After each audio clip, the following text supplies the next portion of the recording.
आज हम चर्चा करेंगे कि सूक्ष्म दशाओं से प्राण दशाएं कैसे ज्ञात की जाती है, अर्थात सूक्ष्म दशाओं से प्राण दशाएं ज्ञात करना। ये एक बहुत ही इम्पोर्टेंट टॉपिक है। क्यों कि सामान्यतया हम जातक के लिए महादशा, अंतर्दशा और प्रत्यंत्र दशा तक ही ज्ञात करते हैं। सूक्ष्म दशा और प्राण दशाओं की गणना हम इसलिए नहीं करते हैं कि उतने सूक्ष्म रूप से वर्तमान में किसी भी कुंडली का विश्लेषण नहीं किया जाता है। लेकिन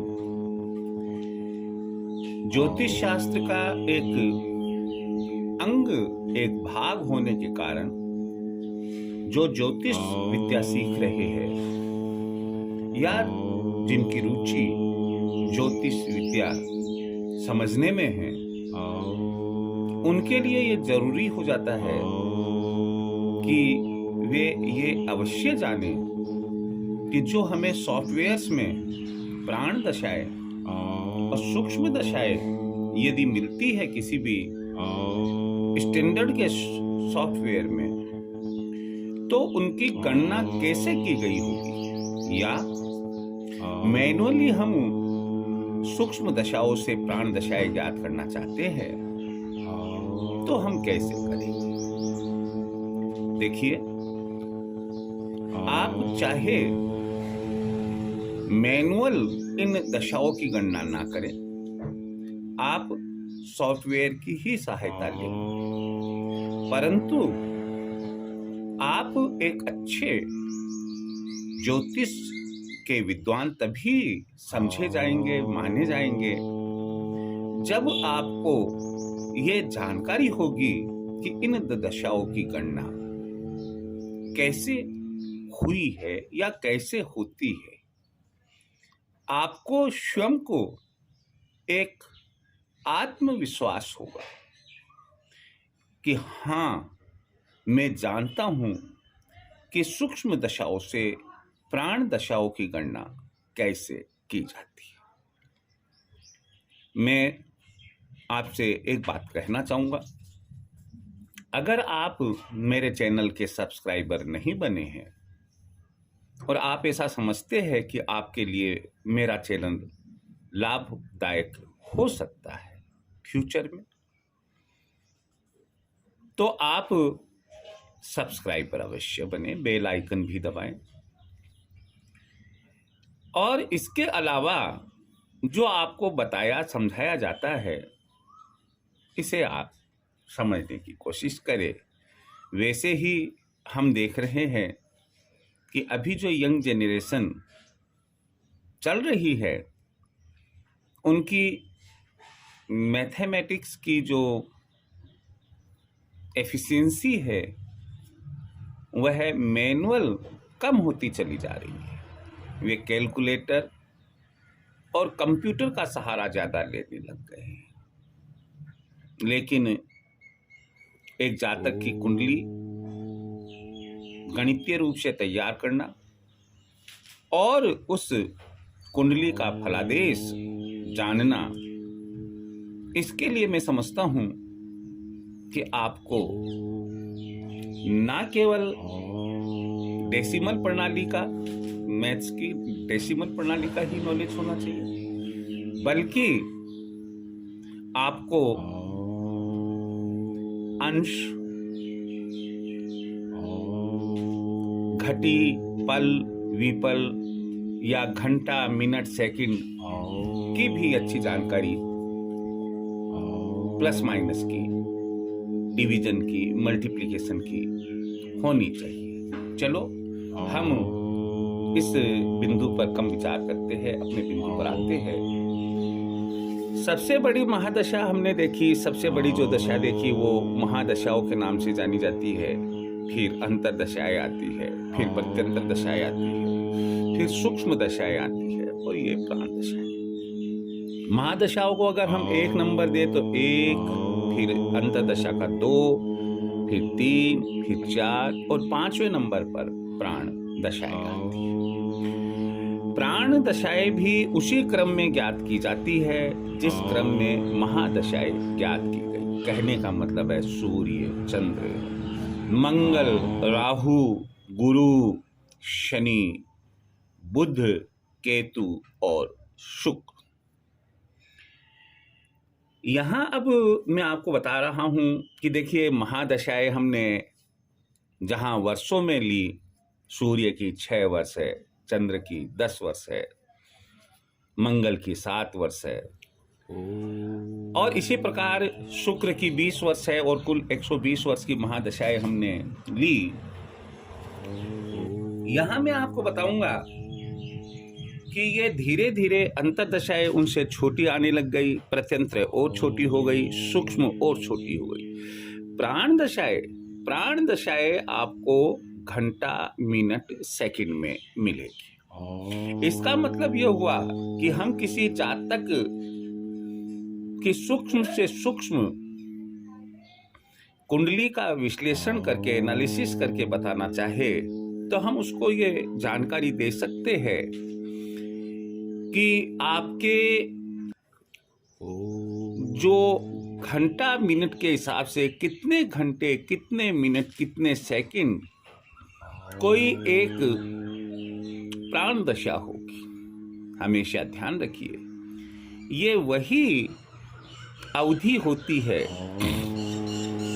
जिस अवधि में लगभग या तो मृत्यु का योग बनता है या किसी दुर्घटना का योग बनता है, पाणी ग्रहण का योग बनता है, बच्चे के जन्म का योग बनता है, बड़ी से बड़ी और छोटी से छोटी घटना का योग प्राण दशा में बनता है। यदि हमें इनकी अच्छी सी जानकारी है, हमारे पास में कंप्लीट चार्ट है, तो ऐसी परिस्थिति में हम जातक को शायद, मैं समझता हूं कि बता सकते हैं कि आपका ये जो समय घंटा, मिनट, सेकंड का है, ये सर्वाधिक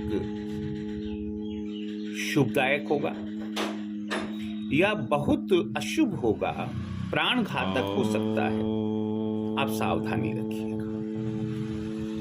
आगे बढ़ते हैं कि प्राण दशाओं को ज्ञात करने की गणना विधि क्या है। सबसे पहला काम आपका यह है कि जिस प्रत्यंत्र दशा की किसी भी सूक्ष्म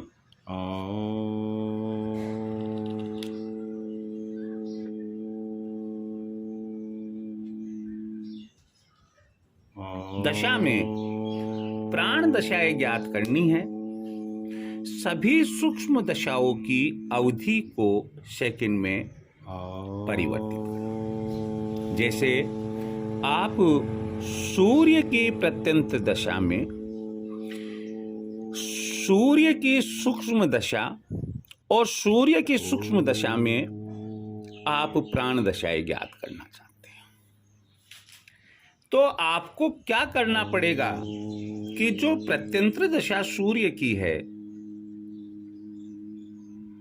उसकी सूक्ष्म दशाएं सूर्य की सूर्य, सूर्य की चंद्र, सूर्य में मंगल, सूर्य में राहु, सूर्य में गुरु, सूर्य में शनि और इसी क्रम में सूर्य में शुक्र तक। ये जो सूक्ष्म दशाएं हैं, किसमें? प्रत्यंत्र दशा सूर्य की सूक्ष्म दशाएं जो है वो ये 9 है। मैंने यहां लिखा है कि जैसे सूर्य की प्रत्यंत्र दशा में सूक्ष्म दशाओं की अवधि को सेकंड में लिखना, यह आपका पहला स्टेप होगा। तो हमने सूर्य की प्रत्यंत्र दशा लिखी जो भी है, फिर उसके बाद में हमने लिखा कि सूक्ष्म दशाएं सूर्य की प्रत्यंत्र दशा में जो सूक्ष्म दशाएं है वो 9 है। क्रमशः जैसे सूर्य की प्रत्यंतर दशा में सूर्य की सूक्ष्म दशा 6 घंटे 28 मिनट 48 सेकंड है, चंद्र की सूक्ष्म दशा 10 घंटे 48 मिनट है, मंगल की 7 घंटे 33 मिनट 36 सेकंड है और इसी क्रम में सूर्य की 21 घंटे 36 मिनट है। इन सूक्ष्म दशाओं की अवधि जो घंटा मिनट सेकंड में है, आप इन्हें सेकंड में बदलें। कैसे बदलेंगे देखिए, मैं पूरा तो कैलकुलेशन कराऊंगा, यदि तो बहुत लंबा वीडियो बन जाएगा। संक्षेप में हम जानते हैं कि 1 घंटे में 60 मिनट होते हैं, तो 6 को 60 से गुणा करेंगे, जो मिनट आते हैं उसमें 28 प्लस कर देंगे। फिर हम जानते हैं कि 1 मिनट में 60 सेकंड होते हैं, जो सेकंड्स आएंगे उसमें 48 को प्लस कर देंगे, तो हमारे पास में 6 घंटा 28 मिनट 48 सेकंड के लिए जो सेकंड्स आएगी हमारे पास में वो 23,328 सेकंड आएगी। 10 घंटा 48 मिनट के लिए 38,880 सेकंड आएगी। 7 घंटा 33 मिनट 36 सेकंड के लिए 27,216 सेकंड आएगी और इसी क्रम में जो शुक्र की सूक्ष्म दशा है 21 घंटा 36 मिनट, उसके लिए जो सेकंड्स बनेंगे 77,760 सेकंड बनेंगे। अब सूक्ष्म दशा की अवधि जो सूर्य, चंद्र, मंगल, राहु इनकी शुक्र तक है, इनका हम योग, ये टोटल बना हमारा 4,66,560 सेकंड। 4,66,560 सेकंड का।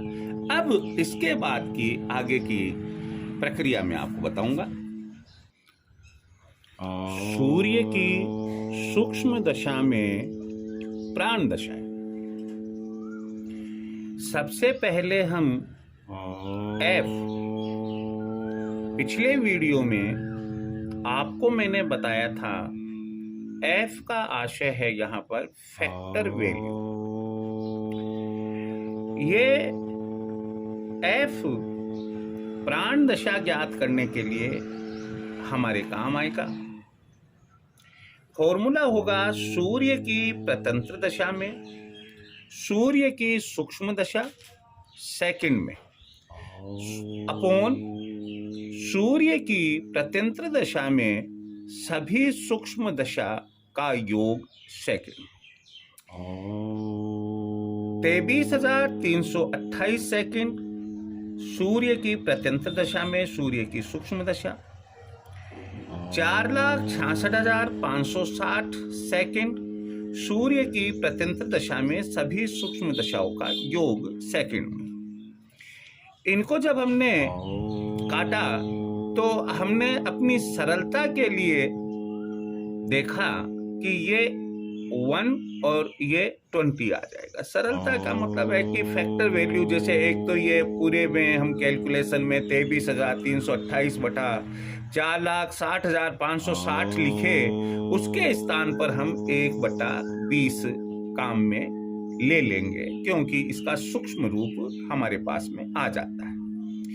अब दूसरे बिंदु पर हम आते हैं कि सूर्य की सूक्ष्म दशा में प्राण दशाएं, क्योंकि सूर्य की सूक्ष्म दशा में भी जो प्राण दशाएं होगी वो 9 ही होगी। सूर्य, प्राण दशाओं के नाम बता रहा हूं, सूर्य, चंद्र, मंगल, राहु, गुरु, शनि, बुध, केतु, शुक्र, अर्थात सूर्य की सूक्ष्म दशा में सूर्य की प्राण दशा, सूर्य की सूक्ष्म दशा में चंद्र की प्राण दशा, सूर्य की सूक्ष्म दशा में मंगल की प्राण दशा, और इसी ऑर्डर में सूर्य की सूक्ष्म दशा में शुक्र की प्राण दशा कितनी अवधि की होगी। इसके लिए हमने जो गणना कार्य किया वो प्राण दशाएं, सबसे पहले फैक्टर लिया और संबंधित जो सेकंड्स मैंने आपको अभी पिछले स्क्रीन पर बताए थे वो यहाँ लिखे हमने, और उनको जब कैलकुलेट किया तो हमारे पास में सूर्य की सूक्ष्म दशा में सूर्य की प्राण दशा का समय 1166 सेकंड आए। आप कभी भी सीधे सीधे एकदम कैलकुलेट ना करें, क्यों कि अपने आप में हम चाहे कितने भी योग्य है, लेकिन कहीं ना कहीं कोई मिस्टेक रह सकती है। इसलिए शॉर्टकट मेथड ना अपनाएं, लॉन्ग मेथड अपनाएं, और बहुत बहुत बहुत अच्छी प्रैक्टिस होने के बाद में आप जैसी इच्छा हो वैसा मेथड अपनाएं। फिर चंद्र की प्राण दशा 1/20 गुणा 38,880, और यह आया 1944 सेकेंड। मंगल में 1/20 गुणा 27,216, ये प्राण दशा आई 1,361 सेकेंड। और इसी क्रम में शुक्र की प्राण दशा 1/20 गुणा 77,760 इक्वल टू 3,888 सेकेंड आया। इन सभी प्राण दशाओं का जब हमने योग किया तो ये 23,328 सेकंड हमारे पास में बनता है। और मैं आपको बता दूं कि ये जो 23,328 सेकंड जो बना हमारा, ये यहाँ से मैच खा रहा है। ये देखिए, ये मैच खा रहा है, क्योंकि सूर्य की अंतर्दशा में सूर्य की प्रत्यंतर दशा में सूर्य की सूक्ष्म दशा 23,328 सेकंड की थी, और यहाँ पर हमारे पास में 23,328 सेकंड आ गया। अब ये जो 1,166, 1,944, 1,361, इसी क्रम में 3,888 जो सेकंड्स है, हम सेकंड्स में बोलेंगे तो व्यवहार में अच्छा नहीं लगेगा, क्योंकि हमें मालूम है घंटा मिनट सेकंड अच्छे से समझ में आता है। हमें यह भी जानकारी है कि 1 घंटे में 60 मिनट, 1 मिनट में 60 सेकंड होते हैं। हमने थोड़ा सा कहीं अप्रोक्सीमेशन जरूर किया होगा, पहले किया होगा। अभी यहाँ तो सीधे सीधे कैलकुलेशन है, और वो ये कैलकुलेशन है कि इसमें जो हमने लिया ये आया हमारे पास में 19 मिनट और 26 सेकंड। 1,166 में आपने 60 का भाग दिया तो हमारे पास में मिनट आ गए 19 और सेकंड आ गए 26। फिर उसके बाद में 1,944 के लिए, ये मैं अब आपको यहाँ पर ये बता दूं कि ये यहाँ से लेकर यहाँ तक का जो कैलकुलेशन है वो, और ये हमने आगे बढ़ाया है, हमने आगे बढ़ाया है, इस कैलकुलेशन को हमने आगे बढ़ाया है। तो ये हमने किया 1,361 का 22 मिनट 41 सेकंड, और इसी क्रम में हमने निकाला लास्ट में शुक्र की जो प्राण दशा है वो 1 घंटा 4 मिनट 48 सेकंड की। कहने का मतलब ये हुआ, सूर्य की सूक्ष्म दशा में सूर्य की प्राण दशा 19 मिनट 26 सेकंड। ये अगर और थोड़ा क्लियर करो तो ये सूर्य की प्राण दशा, प्राण दशा सूर्य की, सूर्य इस प्रकार से सूक्ष्म दशा में प्राण दशा, फिर चंद्र की, फिर मंगल की, फिर राहु की, फिर गुरु की, फिर शनि की, फिर बुध की, फिर केतु की, और फिर शुक्र की।